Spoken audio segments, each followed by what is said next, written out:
Good morning and happy Thursday, Revealing Truth Ministries family and friends. Welcome to this Thursday morning Deeper Dive Live. We are live in the studio with the livest live audience in all of Tampa Bay. We are here in the building and we welcome you to the Deeper Dive. Go ahead and let us know that you are present. Drop something in the chat.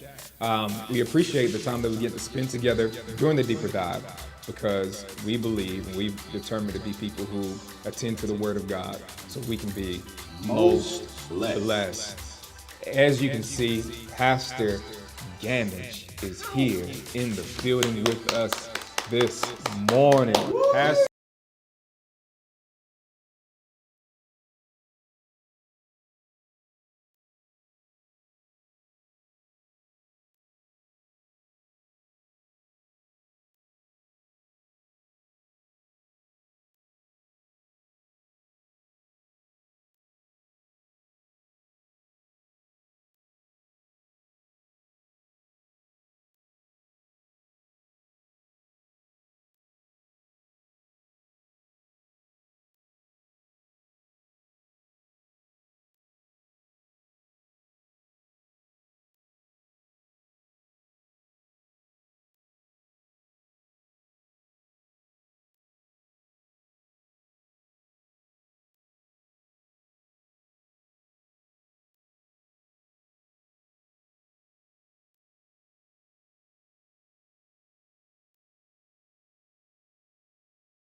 during that event, Yes, sir. and you had was it a mix of young and old in those meetings? That attended? Yeah. Yes, sir. We Okay. definitely had individuals from young adults up to protectors of the way that came through that.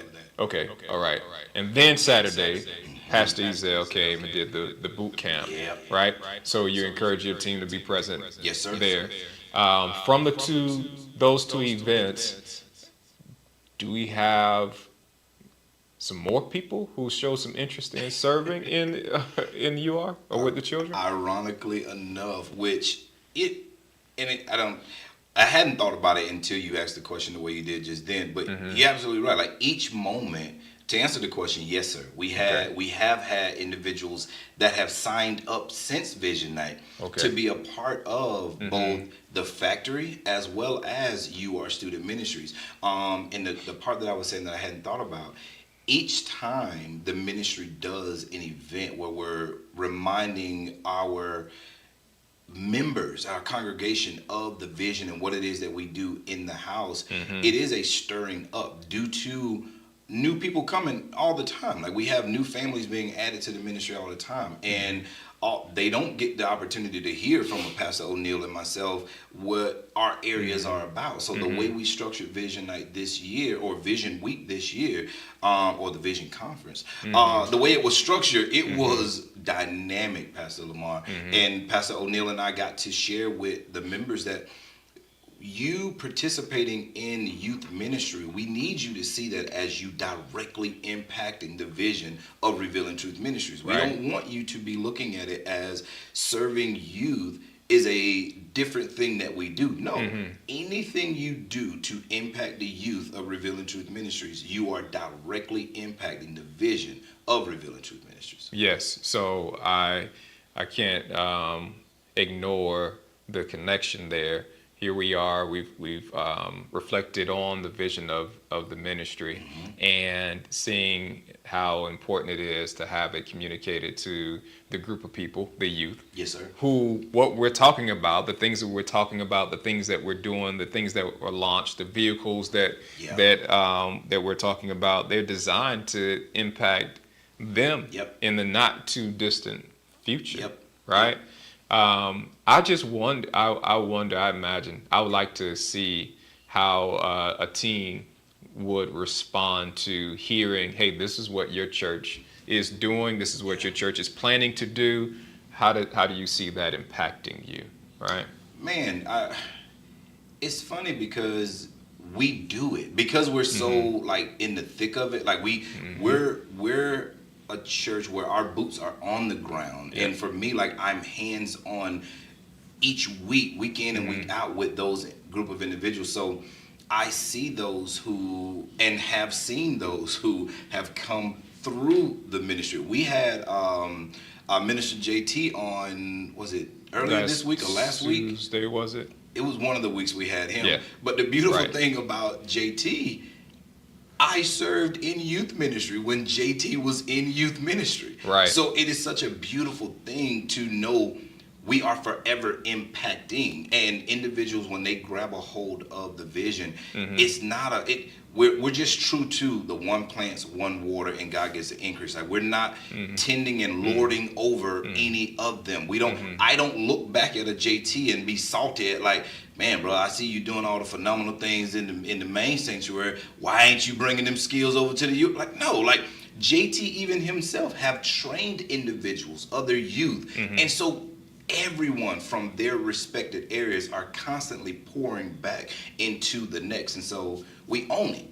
That's good. So what I'm saying is that an adult a parent sitting in the sanctuary, hearing the vision of the church, can know that their teen or their middle schooler is receiving the same information, but in a level that they can relate to, and which stirs up, just like the adult is being stirred up in the sanctuary to be an active part of the vision, their young person is too. Yes, sir. Right? And we encourage our youth, and so two-part. We encourage our youth, when you do get in the car heading home, just sprinkle a little bit. That's our thing. Sprinkle a little bit of what you grabbed here on your parents when you get in the car. We're not asking you to reteach a message to them. Because know your role, like you're a child, but sprinkle a little bit of what we talked about here, what you grab, so that way now you're sparking up a conversation. Don't wait until the parent asks you, hey, what did you learn today? No, you get in the car and initiate that. Sprinkle a little bit on them. And I said the two part because we reminded our parents that came through and the guardians that came through during Vision Night that we want you all to be having conversations with our youth. When you get in the vehicle, when you guys are going home, what you learn in the sanctuary, I guarantee you there will be a link when you get in the car and have that conversation that will link those two things together. And we hope that you do that. Don't just leave it to the youth leaders to be doing that thing. No, pull in and, investigate what it is that we're investing in them. You all have a service team, a youth-led service team. Yeah. In UR. Yes, sir. Tell us about that. So we have what we call the YLT, the Youth Leadership Team, and their goal is to conduct and run service for the UR Student Ministries. Our desire is not to have adults being the ones that facilitate everything, but no, like that's the responsibility of the youth. And anybody can apply. Our rule is anybody can apply to be on the YLT. Your behavior will then determine whether or not you stay on the YLT. But anybody can apply. Show up, and then now you see the demand. You see what's required of you as a youth leader, what we're asking of you, like the standard that we're asking you to keep. And if you're not ready to meet that, then you let us know that you're not ready to be on YLT. But those that are, they conduct the service. They're the ones that are doing the welcome. We and the way we pair it off, there's an adult and a youth, and they do that portion together. Okay. So in each area, whether it be welcome, whether it be the offering, altar call, our youth are heavily involved in all of those pieces, taking notes. We have two of our youth that we call them scribes during service. They're literally documenting everything that we do and everything that we're talking about, the teacher. They're documenting it down, and then for the students that can't attend service, we have a band app where everybody gathers. We post those notes on the band app. So now, even though you weren't in service, you're still getting the meat from service. So, and that's youth-led. I got it. Now, a few weeks ago, I recall, for the first time hearing that you all also have your version of a deeper dive. Is that a thing? It is a thing. It's not, it's not quite as productive as this. It's not a movie, but they get it in. Yeah. They get it in. Yeah. When you think about the YLT and the vision of our church and what you're doing, and how would you describe? We pointed out JT, right? Javon, and he's someone. He gives us the opportunity. I almost called him a baseline, but he gives us the opportunity to actually see how the vision can impact a life. Yeah. We can see it in front of us. It's not hypothetical. Right. When you think about YLT, these are young people who are leading. So in them doing that role, they are in some ways examples or models for others. Yes, sir. So what would be your vision for a youth in that position as YLT? Serving currently, or are you asking the question with me off in the future? If you had the opportunity to write up a description of a young person who is a part of the YLT, what would some of those details be? I would request that they be someone who's willing to learn, not necessarily be the upfront person, because we're not necessarily, in YLT, every youth does not have to be the forefront person, because you have individuals that they're not looking to be in front of things, but they do phenomenal behind the scenes. Yeah. So I would request that individual be willing to learn new things, willing to be open to change, because there'll be times when you come in, the individual who is meant to be the scribe for that day, we actually may need you to do offering today. Right. We may actually need you to do the soundboard today. Yeah. And so just be adaptable, be willing to do what the vision needs to be done to move it forward that day. And just be available. Like that, the main thing is to be present and to be available. One of the things that we would talk always is God can use you if you're present. Like just show up. Yeah. God will use you in the capacity that he needs to be used in. But I mean, if you're not here, then we can't. So just show up, be available.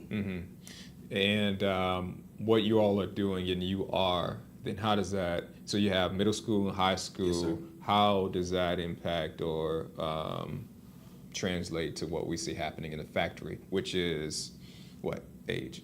Baby potty trained Up to fifth grade. Yes, sir. Right. So our goal is on that area as well. We have different ones of our YLT students that actually volunteer in the factory as well. Okay. And so it is just the model of those who are in this area, the elementary area, for them to look up and see a group of individuals that in their eyes has a lot more freedom than they have. Got you. Right. And yet utilizing that freedom to serve and to do things that impact the good of what we're doing here. So then in the factory, likewise, Pastor O'Neill also has a leadership team. Most of his is made up of just fifth graders, but nonetheless, there's a leadership team there, and our goal is to have, when they transfer over, they come right into the YLT in UR, and we just keep building them up. And so then when they transition out of UR and they're back in the main set, well, I say back because we also attend service in the main sanctuary at times.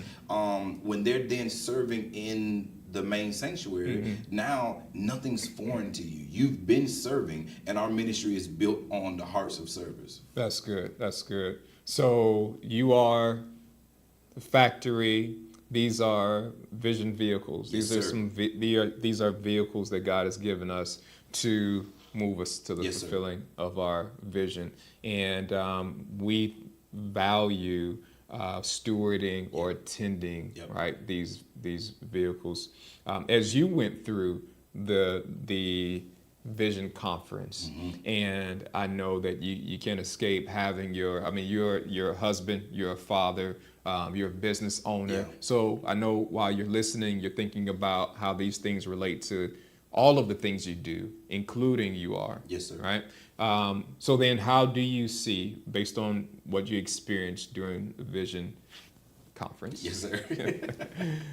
how do you see, or how did you project what you're hearing into the future as it relates to UR Student Ministries? Man, one of the key pieces that I took away from I'll dial back to Pastor Ezel or Colonel E during that time. Yeah. One of the things that he mentioned, he said in one of his catchphrases, he said, "Poop or get off the pot." Like it's the moment where the thing that you're doing, do it. Or, don't pretend to be doing it. And then that rolls right around with Pastor Carol.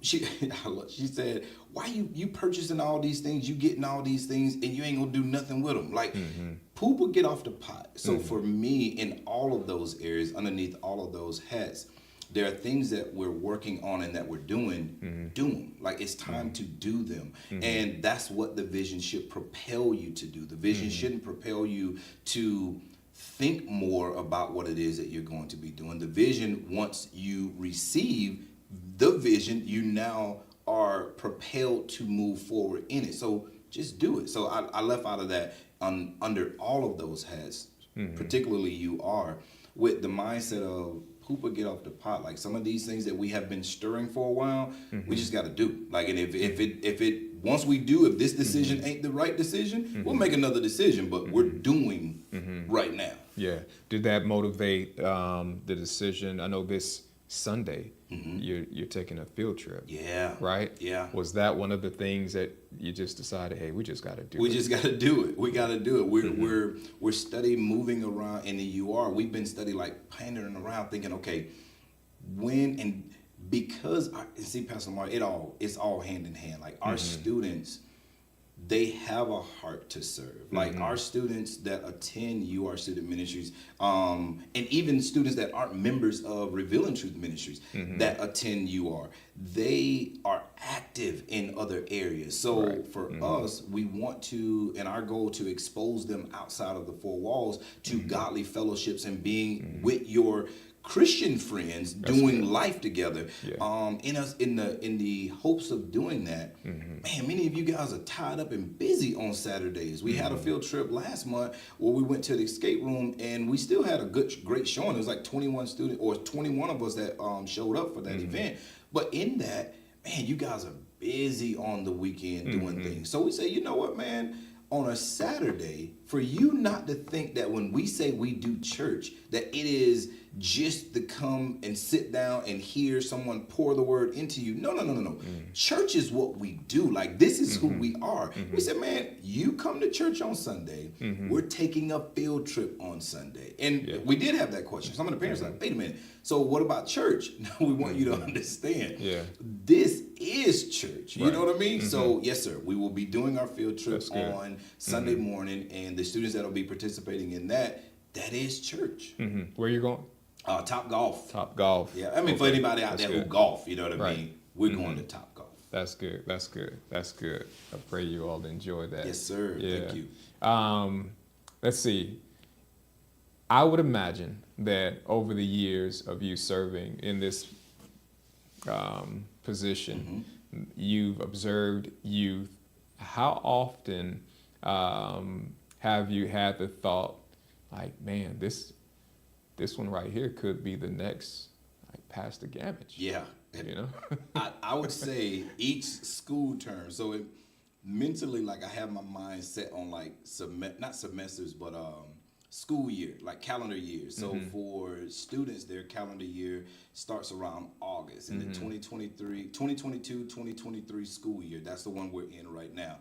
In the 2022, August of last year into the summer of this year, I have about 3 students that you could just see the fire that's in them.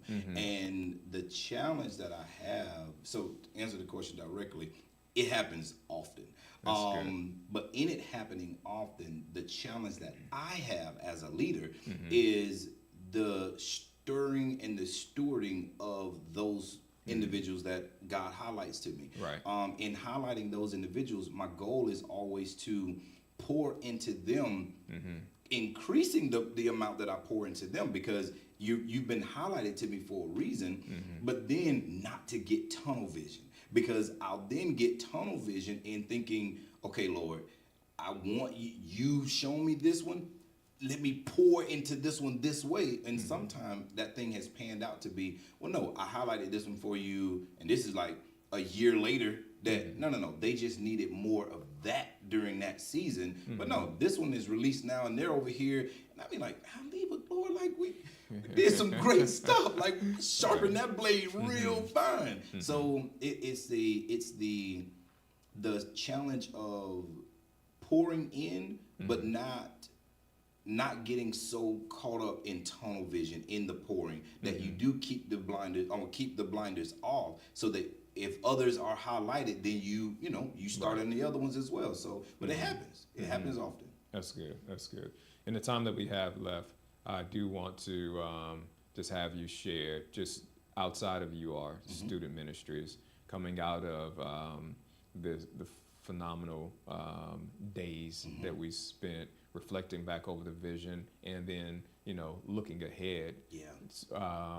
Just share in the time that we have left what outside of UR, what did it mean to you personally? Just the time of having Colonel Ezel back in the building, Minister Carroll, 2 people who are Pastor Wante, long-time friends of the ministry, hearing them, and I know it brought some reflection on days in the past, right? But I think reflection is always important as we even look forward and bring value to where we're headed. What did it do for you personally? Man, Pastor Lamar, it really has put me and my family in a space of, and for me personally, it's put me in a space of, there's so much in front of us. And I'm very excited of all the things that God has our ministry to be connected to. I'm more appreciative more than anything because I look at it like grandparents that we've had, and I'm thinking grandparents because, and some for even parents that worked a job for so long that they get the honor to retire from that job. And you don't retire from a job for, 3-4 years. You don't retire from a job for 5-6 years. Like, you put tenure into a thing, and over the tenure of that thing, you've gotten to see highs, lows, but you see the gains of where you are now versus where you were. And for me, man, I'm so appreciative of where my life was when I came into the ministry to where my life is today, and to know all of that was on the back of serving. Like, none of, I can't say none of, there's a lot of what God has exposed me and my family to today that we prayed for. But all of, even what we were taught to pray for came through our connection and attachment to a vision that was greater than us.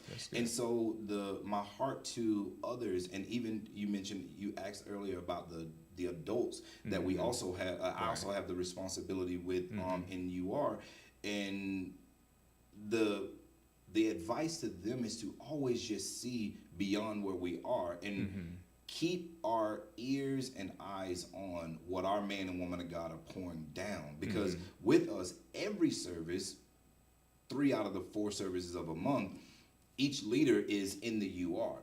So it's now on you to now go back and listen to the message that was taught on that Sunday. It's critical that you do that because the oil flows from top to the bottom. We have to receive what it is that our man and woman of God is preaching in order for us to even be stirring up our youth in here. So, for me, it was a time, like you said, reflection. It was a time of reflection, just of appreciation. Like, God, like, I am so excited that in the tenure of me being here, I've seen so much, and I look forward to all that is to come. But I'm excited for it. It's not like a worried. It's like no, like it's good stuff. It's good up there. It's good up there, man. I can see it. The vision conference. I can see. Good job. Thank you so much. Love you, man. Thank you.